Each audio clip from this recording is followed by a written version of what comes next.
Selamat pagi anak ibu sekalian. Ketemu lagi dengan ibu di pelajaran IPS terpadu. Di sini ibu akan memaparkan mengenai sejarah IPS-nya.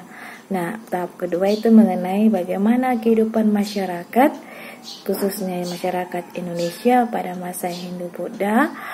Bagaimana di sini nanti ibu jelaskan bagaimana pertama sekali asal mula masuknya kebudayaan Hindu-Buddha ke Indonesia, lalu apa saja pengaruhnya dan peninggalan-peninggalannya. Nanti ibu paparkan dalam bentuk PowerPoint beberapa slide. Silakan diperhatikan, silakan disimak, dan nanti di situ ada beberapa pertanyaan. Dari kehidupan masyarakat pada masa Hindu-Buddha. Nah, kehidupan ini disebut juga dengan masa klasik atau kehidupan baru, di mana ya anakku, unsur kebudayaan India masuk ke Indonesia. Nah, bagaimana masuknya kebudayaan Hindu-Buddha di Indonesia? Nah, ini ada peta jalurnya. Peta jalur masuknya kebudayaan Hindu-Buddha ke Indonesia. Ini ada garis merah dan garis merah putus-putus. Anakku. Nah, di sini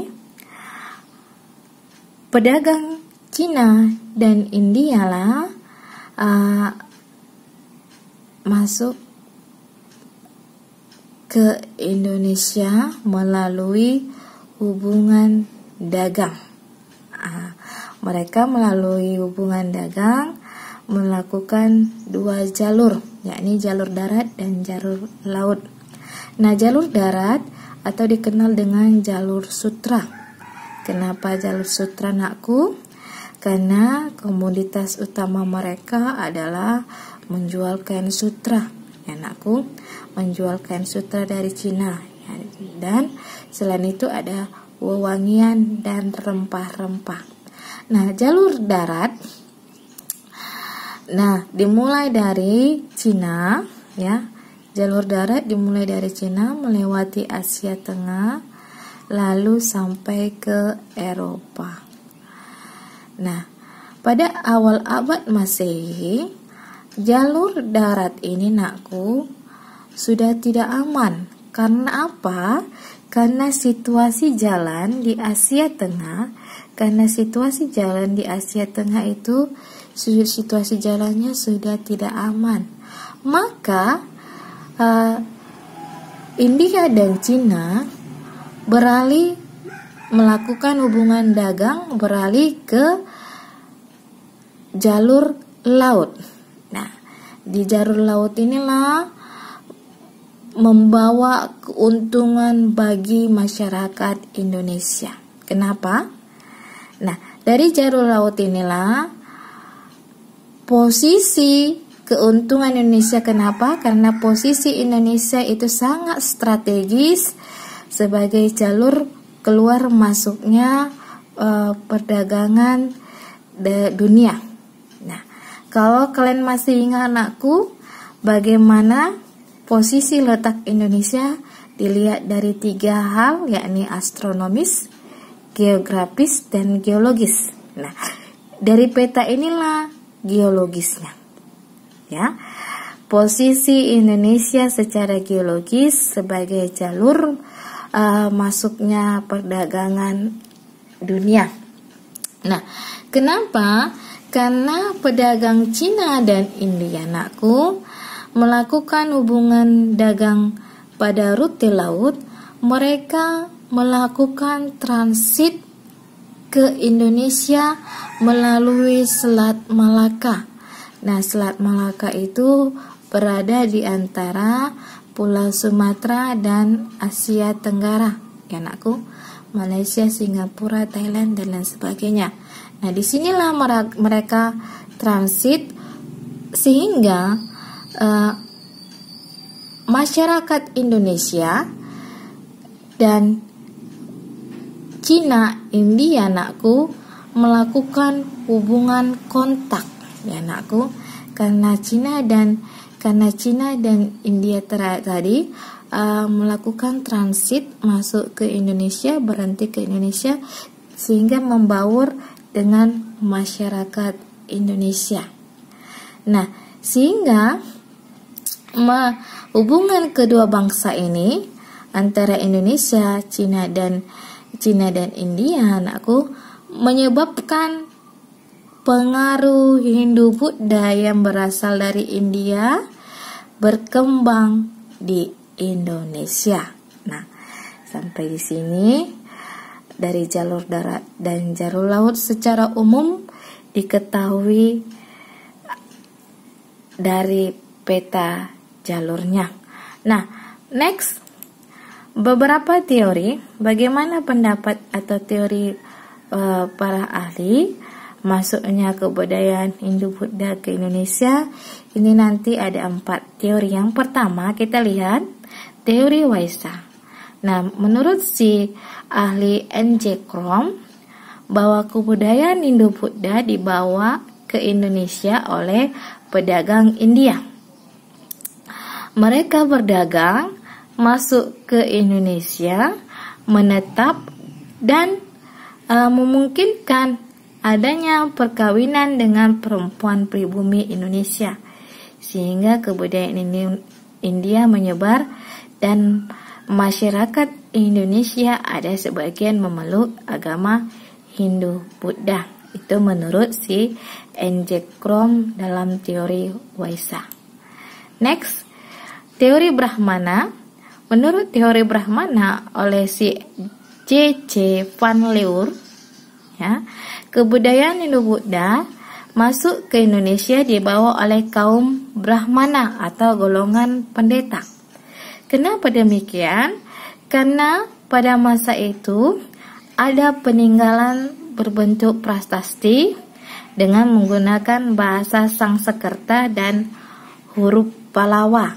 Nah, bahasa Sanskerta dan huruf Palawa ini hanya dimengerti oleh golongan Brahmana. Anakku. Lalu berikutnya menurut teori Satria. Menurut si C.C. Ban, Mukherjee dan J.L. Moyes, kebudayaan Hindu-Buddha masuk ke Indonesia dibawa oleh para satria, kesatria India. Nah, mereka terlibat konflik ya di Indonesia. Nah, dalam perebutan kekuasaan di Indonesia. Nah, kaum satria ini memberikan prajurit mereka untuk membantu konflik di Indonesia, sehingga siapa saja yang menang ya dari kaum satria ini, maka akan dinikahkan dengan perempuan pribumi di Indonesia, ya. Sehingga terjadilah pernikahan dengan kaum pribumi, perempuan pribumi di Indonesia, sehingga menyebarlah tradisi Hindu-Buddha, lalu membangun kerajaan bercorak Hindu-Buddha di Indonesia, kaum satria. Ya, anakku, mari ibu ulangin, mereka terlibat konflik perebutan kekuasaan Indonesia, sehingga kaum satria ini memberikan prajurit mereka untuk membantu, dan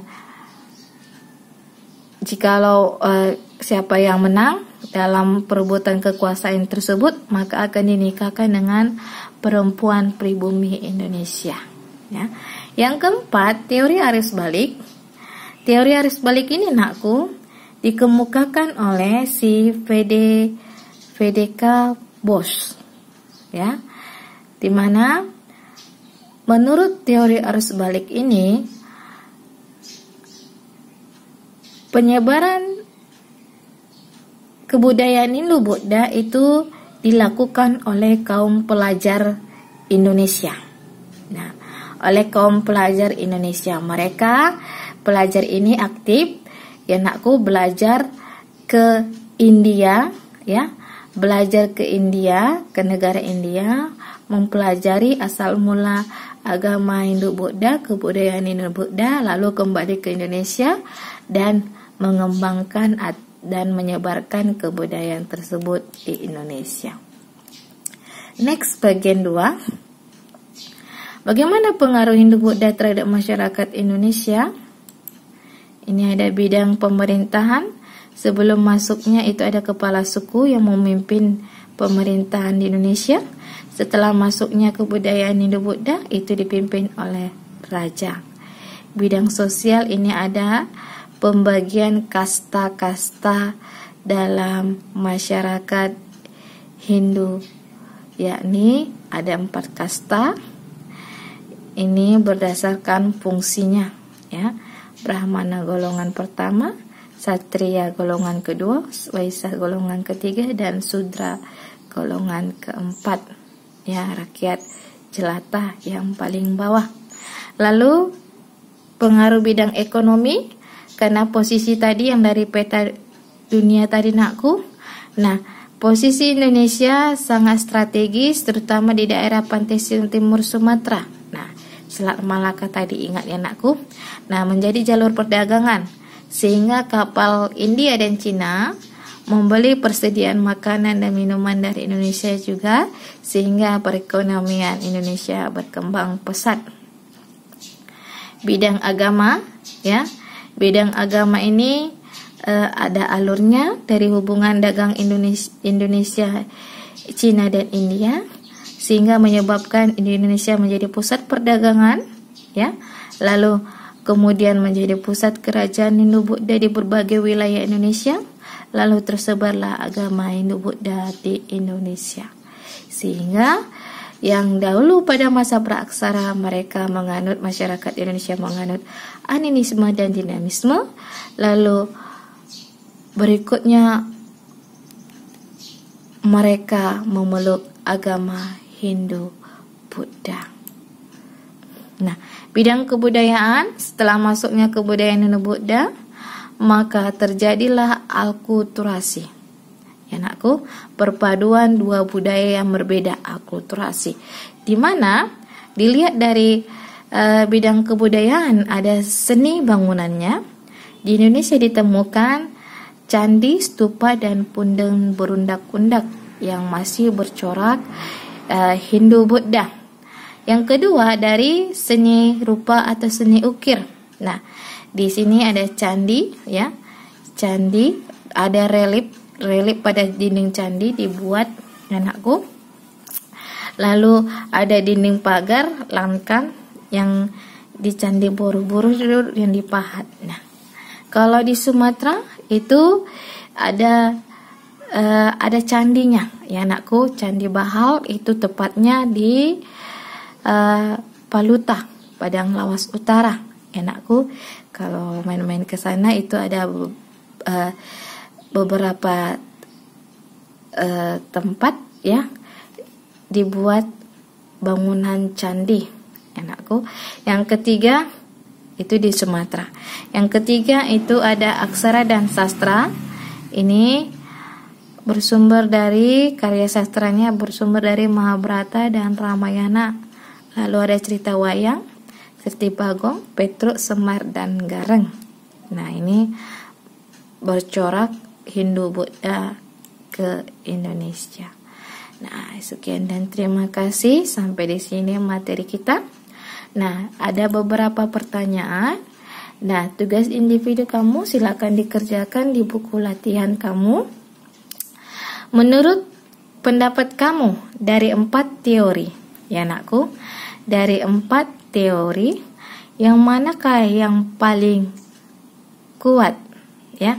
Manakah teori yang paling kuat menceritakan masuknya pengaruh Hindu-Buddha ke Indonesia? Menurut pendapat kamu, ya anakku. Nah, menurut pendapat kamu dari keempat teori tersebut, yang manakah yang, ya, dari keempat teori yang manakah, ya, yang manakah di sini anakku ada teori Waisya, ya, ada teori Brahmana, Satria, dan arus balik. Yang mana dari keempat ini yang menurut kamu lebih memaparkan tentang teori masuknya kebudayaan Indo-Buddha ke Indonesia. Lalu, tugas kedua, dalam bidang sosial, mengapa masyarakat Hindu menganut sistem kasta? Nah, sistem kasta. Ya, silakan berikan penjelasannya. Nah, ini sistem kasta. Ya, kenapa di masyarakat Hindu dikenal adanya sistem kasta? Ya, oke. Sekian dan terima kasih. Silakan dikerjakan tugasnya. Selamat pagi.